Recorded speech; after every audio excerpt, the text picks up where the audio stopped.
Hello everyone, आपका स्वागत है मेरी इस वीडियो में। तो फाइनली बाकी सीज़न 2 का एपिसोड 1 आ चुका है। तो आज मैं एक्सप्लेन करने वाला हूँ। उस एपिसोड की शुरुआत में हमें बाकी का घर दिखाया जाता है, जिसके अंदर बाकी अपनी स्ट्रेचिंग कर रहा होता है और वो बहुत ज़्यादा श्रेडेड और मस्कुलर लग रहा होता है।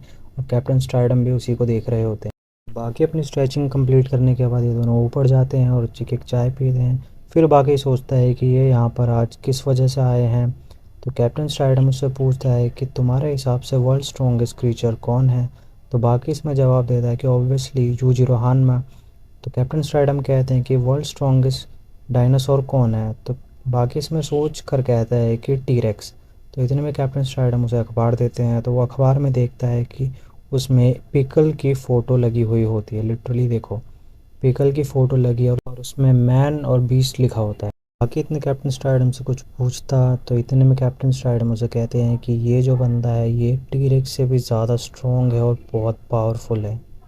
बाद हमें यहाँ दिखाया जाता है कि खुदाई के वक्त में पिकल को और यहाँ पर टीरेक्स को दिखाया जाता है, जिसमें ये लैंड माइन के फटने की वजह से ये एक्सपोज हो गए होते हैं। और लिटरली तुम देख सकते हो कि पिकल को कैसा दिखाया जा रहा है, कितना मैसिव। उसके बाद इसको जांच के लिए लेके जाते हैं और यहाँ तुम देख सकते हो कि पिकल का एक हाथ का साइज़ इन ह्यूमन के एक हेड के बराबर।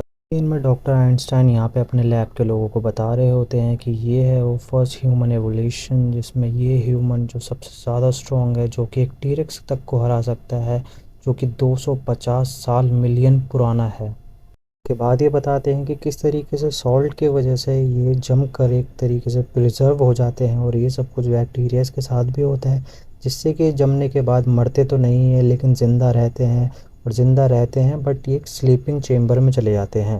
हमें रात का सीन दिखाया जाता है, जहाँ पर हमारा मेन डॉक्टर खाते खाते कुछ अश्लील बुक्स को नीचे गिरा है, जिनको ये पढ़कर मज़े ले रहा होता है। फिर ये सोचता है कि मैं वो कर सकता हूँ जो कोई नहीं कर सकता, किसी भी ह्यूमन ने नहीं किया। फिर ये भाग कर एक बड़े से गेट के पास जाता है, जहाँ पर एक फ्रोज़न टीरेक्स होता है। इतने में फिर हमें दिखाया जाता है कि हमारे जो आइंस्टाइन डॉक्टर है वो पिकल के मसल की जांच कर रहे होते हैं। वो पिकल के पेट में पाते हैं कि इसके पेट में टीरेक्स का मांस है। तो वो डर जाते हैं और एकदम से सोचते हैं कि यही है वो ह्यूमन जो टीरेक्स तक को खा सकता है। और इसके बाद हमें पिकल को दिखाया जाता है जो कि सो रहा होता है। फिर जो हमारा मेन डॉक्टर होता है वो टीरेक्स के मांस को पका कर लाता है। और ये इतना हरामी किस्म का आदमी है कि लिटरली उसको खा भी रहा होता है। और इसकी स्मेल सूंघ के हमारा जो पिकल है वो जाग जाता है। और लिटरली पिकल जागता है और वो देखता है कि मैं ये कौन सी अजीब सी दुनिया में हूँ। वो अपनी दुनिया को पहचान ही नहीं पाता। उसके बाद इस सीन में दिखाया जाता है कि पिकल की बॉडी क्या ही मैसिव लग रही है और क्या ही मस्कुलर लग रही है। उसके बाद पिकल चल के जाता है और वो देखता है कि जो वो डॉक्टर होता है वो उसके मीट को खा रहा होता है, टीरेक्स के। तो पिकल उसके पास पहुंचा तो वो डॉक्टर चौंक जाता है कि अब मैं क्या करूं। उसके बाद पिकल उस टीरेक्स के मांस को खा जाता है और वो एकदम से गुस्सा हो जाता है। इतने में ही वो डॉक्टर पिकल के पेट में 3 राउंड फायर करता है गन से, लेकिन पिकल को इससे ज़्यादा चोट नहीं आ रही होती और वो गोलियां निकालता है। और वो गोलियों को इतनी स्पीड से फेंकता है डॉक्टर की तरफ कि ऐसा लगता है कि वो गन से शूट की गई हो। उसके बाद वो मेन डॉक्टर भागने की कोशिश करता है पिकल से, लेकिन पिकल फिर भी उसको पकड़ लेता और ऐसा लगता है कि लिटरली वो उसको बीच में से फाड़ देगा। लेकिन वो पिकल पता नहीं उसके सामने एकदम से रोने लगता है, जैसे वो और मीट मांग रहा हो।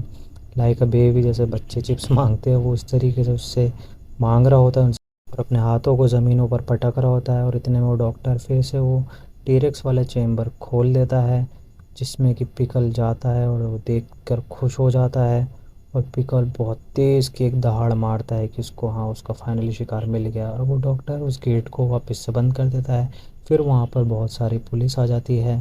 तो पुलिस वालों के आने के बाद हमें दिखाया जाता है कि डॉक्टर और पुलिस वाले दोनों ही शॉक्ड खड़े हैं, क्योंकि पिकल की चेम्बर की तरफ वो जाते हैं तो देखते हैं कि पिकल बिल्कुल ही गीला खड़ा है और वो पूरा का पूरा टीरेक्स खा चुका है। अचानक से वो भागता हुआ आता है पुलिस वालों की तरफ, वहाँ पे एक कार को उठा के दूसरी कार पर पटकता है, जिससे ब्लास्ट होता है। उसके बाद पिकल काफ़ी ज़ोर से चिल्लाता है।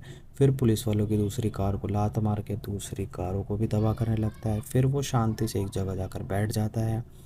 उसके बाद हमें दिखाया जाता है कि पुलिस वालों की और भी बड़ी बड़ी फोर्सेस आती हैं पिकल को संभालने के लिए। फिर हमें यहाँ पर एक लायन दिखाया जाता है, क्योंकि यहाँ पर एक वॉर मशीन आने वाली है जो एक लायन तक को हरा सकती है और एक बुनाई जैसा जेंटल काम भी कर सकती है। पिकल भी लड़ाई के लिए तैयार हो जाता है। उसके बाद हमें यहाँ पर दिखाया जाता है वॉर मशीन को। तो वॉर मशीन और पिकल की दोनों की भिड़ंत शुरू हो जाती है, जिसमें कि वॉर मशीन पिकल का गला पकड़ लेती है। लेकिन पिकल को भी गुस्सा आता है तो वो एक बहुत ज़ोर से मुक्का मारता है वॉर मशीन पर, जिसके अंदर बैठा हुआ सोल्जर देखता है कि शील्ड टूट गई है और वो डर जाता है। तो वो सोचता है कि पिकल की गर्दन को तोड़ दे उसको हराने के लिए। तो पिकल और गुस्से में आ जाता है। तो उसके बाद वो उसके हाथ को वापस से रोटेट कर देता है, जिससे कि वो हाथ टूट जाता है और वो मशीन दूर जाकर गिरती है। इसके बाद हमें पता चल जाता है कि पिकल एक ऐसा इंसान है जिसको कोई भी मशीन, कोई भी ह्यूमन, यहाँ तक कि डायनासोर्स तक भी नहीं हरा पाए हैं। इसके बाद हमें यहाँ पर दिखाया जाता है, इसके बाद कैप्टन स्ट्राइडम को दिखाया जाता है कि जो कि पिकल की तरफ बढ़ रहे होते हैं, अपने धीरे धीरे करके कपड़े भी उतार रहे होते हैं। और एक सीन में तो यहाँ तक कि ये बिल्कुल ही नेकेड हो जाते हैं और पिकल की तरफ बढ़ते हैं। तो पिकल भी इनको देख करके शॉक्ड हो जाता है कि ये कौन है। तो ये जाके सीधे सीधे पिकल के सामने बैठ जाते हैं और जाकर पिकल को एक प्यारी सी स्माइल देते हैं। स्माइल देने के बाद ये अपनी तरफ से दोस्ती का हाथ बढ़ाते हैं। तो पिकल भी पता नहीं क्या सोचकर हाथ मिला लेता है। उसके बाद यह सीज़न यहीं पर ही ख़त्म हो जाता है, इन दोनों की एक प्यारी सी स्माइल के साथ और दोस्ती के साथ। तो ये वीडियो को यहाँ ख़त्म करने से पहले मैं आपको बता दूँ कि बाकी वीडियो से मैं एक्सप्लेन करूँगा इसके एपिसोड्स और बाकी जो भी अनाइम आएंगे उनको। तो ज़रूर से चैनल को सब्सक्राइब कर लीजिएगा ताकि आने वाली वीडियोस को आप मिस ना कर सके। So stay tuned, bye.